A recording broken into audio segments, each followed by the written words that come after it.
كاين بزاف د العراقيل، كاين بزاف ديال الاكراهات، ولكن الفرق هو واش غادي تخلي هاد العراقيل تسير حياتك، وهذا هو الخطا اللي واقعين فيه بزاف ديال الناس، ولا غادي تاخذ انت هذاك الليدرشيب وتاخذ انت هذيك القياده، ولا غادي تخلي العراقيل تسير حياتك. اختار، اعزل، سواء تلبس دور الضحيه وغادي تسد على راسك كل باب ديال التغيير، واما غادي تقول انا مسؤول، غادي تعطي نفسك مفتاح ديال التغيير الحقيقي. اتونسيون، تنقول مفتاح، ما تقولش غادي دير التغيير الحقيقي ديال حياتك، انا ما تنبيعش الوهم هنايا.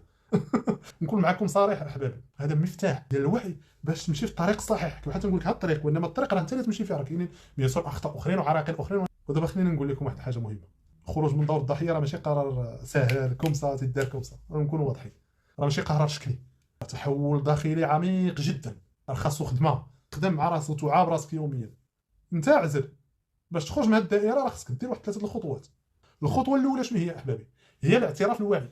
وقف مع راسك بكل صدق، بكل صدق، وقول انا مسؤول على راسي، ماشي باش تلوم راسك ولكن باش تشوف الحقيقه كما هي. الخطوه الثانيه هو تحويل مركز التحكم اللي ذكرناه في البرمجه اللغويه العصبيه. يعني كل موقف يوقع لك، كل مشكل يوقع لك، كل حاجه توقع لك، قبل ما تقول علاش داروها ليا وعلاش داروا هذه القضيه، سول راسك. توقع بزاف في الخدمه، دائما تتوقع شي حاجه راه الاخر تنقلبوا على اصابع التيام، ما تنساوش راه شنو نقدر انا دابا ندير. مجرد هذا السؤال كيبدل البرمجه من اللوم للقياده. انت اعزل، واش بغيتي تبقى دائما اللوم ولا بغيتي تكون قائد؟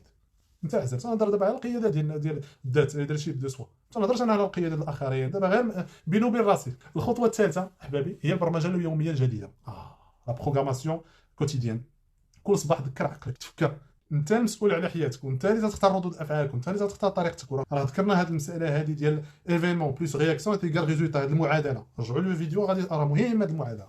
العقل تيبرمج بالتكرار، ومع الوقت هذه الجمله تتولي جزء من الهويه الجديده ديالك، بان انا مسؤول على التغيير. حيت التغيير ماشي شعور عابر، ولا راه التغيير قرار داخلي تترجم لافعال يوميه. هذا هو التغيير. ملي تسترجع مركز التحكم، العقل كيولي خدام معك، ماشي ضدك، تيولي معاك، تيولي صاحبك، تيولي خدام معاك. وكل ما كان مسدود، كان كيبان انه مسدود، تيبان لك راه عندك المفتاح ديالو.